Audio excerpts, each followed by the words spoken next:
नमस्कार दोस्तों, career point tutorial Vaishali में आपका स्वागत है। आज हम लेके आए हैं समुच्च, जो क्लास 11वीं के लिए इंपॉर्टेंट चैप्टर है। यहाँ पे हम देखेंगे समुच्च को इंग्लिश में क्या कहते हैं, सेट कहते हैं। देखिए समुच्च क्या होता है। समुच्च एक समूह को कहा जाता है। क्या चीज़ को कहा जाता है? समूह को कहा जाता है। जैसे हम कहें कि आपके घर के सभी सदस्य का समूह, तो यह एक समुच्च होगा। यह क्या होगा? एक समुच्च होगा। हम कहें कि आपके वर्ग के सभी छात्र छात्राओं का समुच्च, तो यह भी एक समुच्च होगा। हम कहें कि आपके स्कूल के सभी टीचर्स का समूह, सभी शिक्षक शिक्षिकाएं का समूह, तो यह भी क्या होगा? आपका एक समुच्च होगा। तो आपको अब यह समझ में आ गया होगा कि समुच्च किसे कहते हैं। तो देखिए, वस्तु को सुपरिभाषित संग्रह को समुच्च कहते हैं। वस्तु के को सुपरिभाषित संग्रह को क्या कहा जाता है? समुच्च कहते हैं। अब देखिए यहाँ पे एक है कि समुच्च जो संग्रह है उसके अवयव को, यानी कि अगर देखिए जैसे कि हम एक बता दें आपको कि जैसे भारत के सभी मंत्री का समुच्च, ऐसा समुच्च हो सकता है। हम अपने भारत के जितने भी मंत्रिमंडल हैं, जितने भी मंत्री हैं, उन सबको एक जगह बुला के उनका एक संग्रह बना सकते हैं हम, है ना। तो यह हो सकता है, एग्जाम्पल में है क्रिकेट टीम के खिलाड़ी का संग्रह। क्रिकेट टीम के जो खिलाड़ी, उसका जो संग्रह होता है उसे हम क्या कहते हैं? समुच्च कहते हैं। एक रेखा पर स्थित सभी बिंदुओं का समुच्च, एक रेखा, जो रेखा हम लोग खींचते हैं उसके सभी बिंदु जो हैं वो एक समुच्च, तो वह भी एक क्या हो सकते हैं? समुच्च हो सकते हैं। सभी पूर्ण संख्याओं का समुच्च, यह भी एक समुच्च हो सकता है। अब आगे चलते हैं। जिन वस्तुओं, नोट में कहता है जिन वस्तुओं से एक चीज और, समुच्च के वैज्ञानिक जो जर्मन गणितज्ञ थे जॉर्ज कैंटोन, उन्हीं को समुच्च का जन्मदाता कहा जाता है। जिनका जन्म काल जो है, जीवन काल है, जिनका जीवन काल है 1845 से लेकर 1918 तक है। 1845 से 1918 तक है। यहाँ हम आपको बता दें कि जैसे किसी न किसी चीज के, वस्तुओं के मिलने से क्या बनता है? एक समूह बनता है। किसी न किसी वस्तुओं के मिलने से एक समूह बनता है। तो जिस एक समूह बना तो उसे तो हम समुच्च कहेंगे, लेकिन जिस वस्तु से बना उसको हम क्या कहेंगे? क्या उसे ही समुच्च कहेंगे? नहीं। समुच्च एक समूह को कहा जाता है। समुच्च किसे कहा जाता है? एक समूह को कहा जाता है। लेकिन जिस वस्तु से वह समूह बना है, जिस वस्तु से वह समुच्च बना है, जिस वस्तुओं का वह संग्रह है, उसे हम लोग क्या कहते हैं? उसका अवयव कहते हैं, उसका सदस्य कहते हैं। जैसे हम कहे कि हमारे क्लास में 20 छात्र छात्राएं हैं। अगर हम कहे कि हमारे क्लास में वर्ग 12वीं में, वर्ग 11वीं में 20 छात्र छात्राएं हैं, तो यहाँ पे वर्ग 11वीं जो होगा वह आपका समुच्च होगा, समूह होगा। लेकिन इसमें जो 20 छात्र और छात्राएं हैं वह क्या होंगे? इसके सदस्य होंगे। इसके क्या होंगे? सदस्य होंगे। तो यह चीज आपको समझ में आ गया कि समुच्च क्या होता है और सदस्य क्या होता है। जैसे हम कहें कि मैं अपने परिवार का समुच्च या समूह, है ना, तो अपने परिवार में माता पिता, भाई बहन, दादा दादी, है ना, ये लोग होंगे। तो ये लोग जो है इसके सदस्य हैं। लेकिन एक परिवार जो है, फैमिली जो है, उसको हम लोग क्या कहेंगे? समुच्च कहेंगे। आ गया समझ में? तो इसी तरह से हम लोग देखेंगे कि जिन वस्तुओं से समुच्च बनता है उसे, उस समुच्च का सदस्य एलिमेंट और मेंबर्स कहा जाता है। एलिमेंट और मेंबर्स कहा जाता है, राइट। इसके बाद देखिए, समुच्च के जन्मदाता जर्मन गणितज्ञ जॉर्ज कैंटोन 1845 से 1918 तक इनका जो है जीवन काल है, इनको माना जाता है। एक चीज और ध्यान में रखिएगा। अब हम लोग समुच्च को निरूपित कैसे करें? निरूपित की हम लोग समुच्च को लिखे कैसे? मान कि अगर एक समुच्च है, मान लीजिए कि हम अब एग्जाम्पल अभी लिए हैं कि 20 छात्र छात्राएं का समुच्च है 11वीं क्लास में। तो 11वीं क्लास को हम लोग कैसे डिनोट करें और उसके सदस्य को कैसे डिनोट करें, कैसे सूचित करें? तो एक चीज़ हमेशा याद रखिएगा कि समुच्च को हमेशा अल्फ़ाबेट, यानी कि इंग्लिश अल्फ़ाबेट है, अंग्रेजी के जो बड़े अक्षर है उनके द्वारा लिखा जाता है। जैसे हम कहें कि एक स्कूल में पढ़ने वाली 11वीं कक्षा के 20 छात्रों का समूह, तो 11वीं जो कक्षा होगा उसको हम ABCD कैपिटल में मानेंगे। क्या मानेंगे? बड़ा ABCD। यह चीज़ आपको आ गया समझ में? और छोटा जो उसका एलिमेंट, एक्सट्रीमली सॉरी, उसके बाद जो हम आपको बता दें उसका जो सदस्य होता है, जैसे 20 छात्र छात्राएं हैं, उसको कैसे डिनोट करेंगे? तो उसको कैपिटल लेटर में स्मॉल लेटर में डिनोट करेंगे। कैसे डिनोट करेंगे? स्मॉल लेटर में। उसके समुच्चय को कैपिटल लेटर में और उसके सदस्य को स्मॉल लेटर में डिनोट करेंगे, सूचित करेंगे। यह चीज आ गया समझ में। यानी कहने का अर्थ है कि किसी भी समुच्चय को इंग्लिश अल्फाबेट्स के कैपिटल लेटर द्वारा सूचित किया जाता है।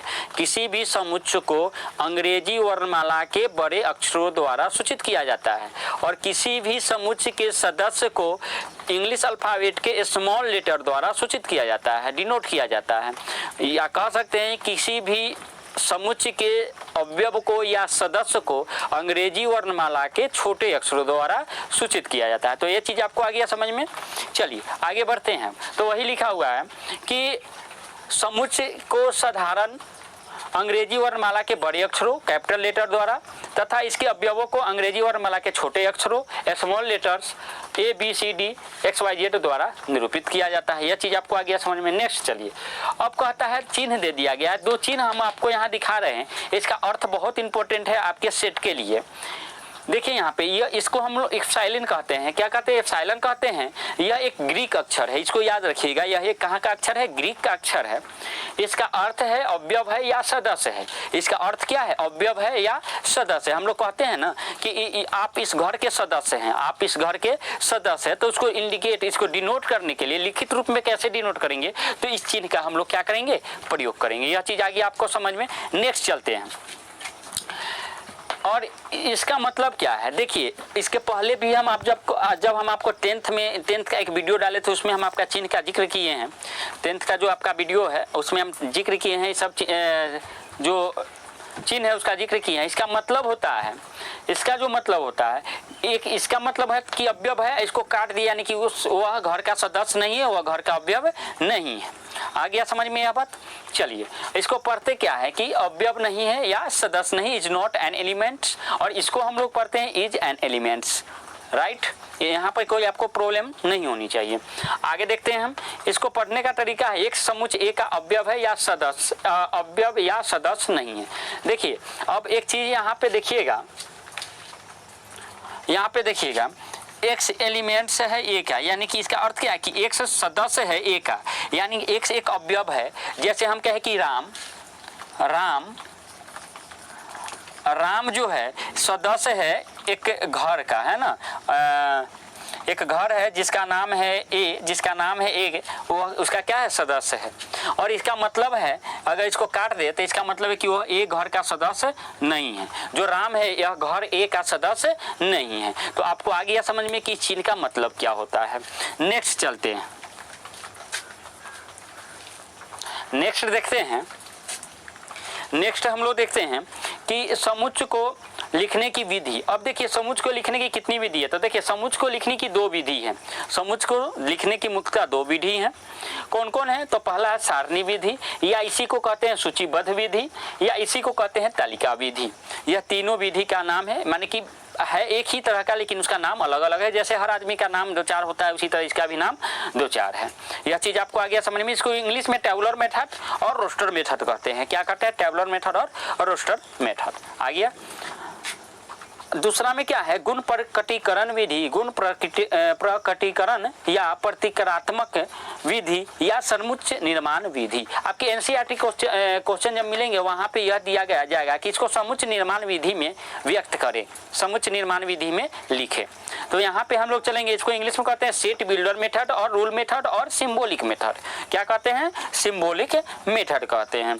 तो यहाँ आपने देखा कि समुच्चय किसे कहते हैं, समुच्चय का सदस्य क्या होता है, इसको हम लोग डिनोट कैसे करते हैं, समुच्चय का अगर कोई सदस्य नहीं होता है उसको कैसे हम दिखाते हैं, पढ़ने का तरीका क्या है एक समुच्चय को, सब यहाँ पर देखें। तो आगे हम चर्चा करते हैं कि समुच्चय के लिखने की जो विधि है इसके बारे में हम आपको आगे जा रहे हैं बताने। इसको नोट डाउन कीजिए, नोट डाउन कीजिए। देखिए तो आगे हम लोग चलते हैं और देखते हैं पहला सारणी विधि किसे कहते हैं। देखिए इस विधि के द्वारा किसी समुच्चय को प्रदर्शित करने के लिए उसके सभी अवयवों को मझले कोष्ठक, देखिए मझले कोष्ठक के अंदर कॉमा लगाकर अलग अलग करके सारणी में सजाते हैं। अलग अलग करके क्या करते हैं? सारणी में सजाते हैं। एग्जाम्पल में देखिए ए बराबर ए ई आई ओ यू, बी बराबर 1 2 3 4, सी बराबर 2 4 6 8, डी बराबर 1 3 5 7 9। अब देखिए समुच्चय निर्माण विधि, इस विधि में किसी समुच्चय को दिखाने के लिए, इस विधि में किसी समुच्चय को दिखाने के लिए, समुच्चय को दिखाने के लिए यह एक चिन्ह है। देखिए इसको हम लोग सच डेट कहते हैं। क्या कहते हैं?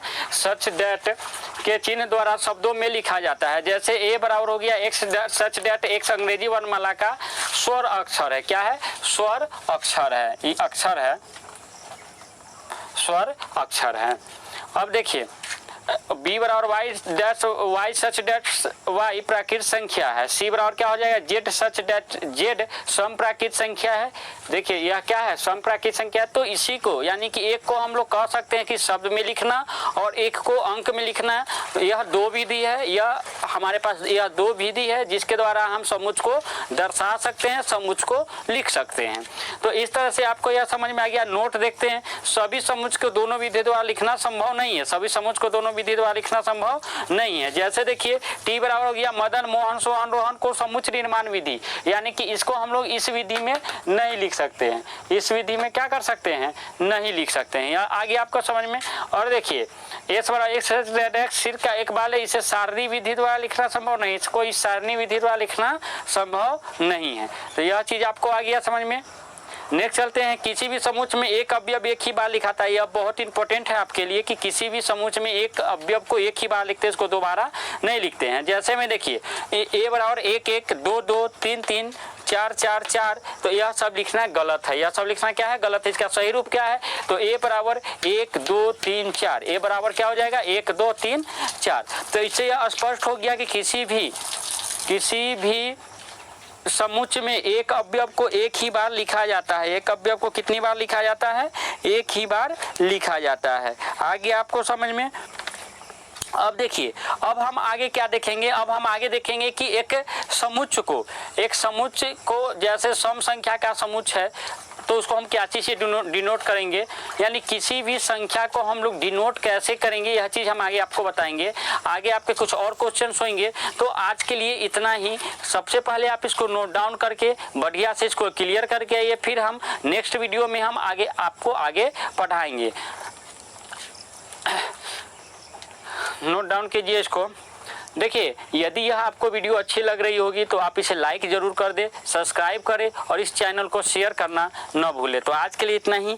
आप लोगों को, आप सभी को धन्यवाद।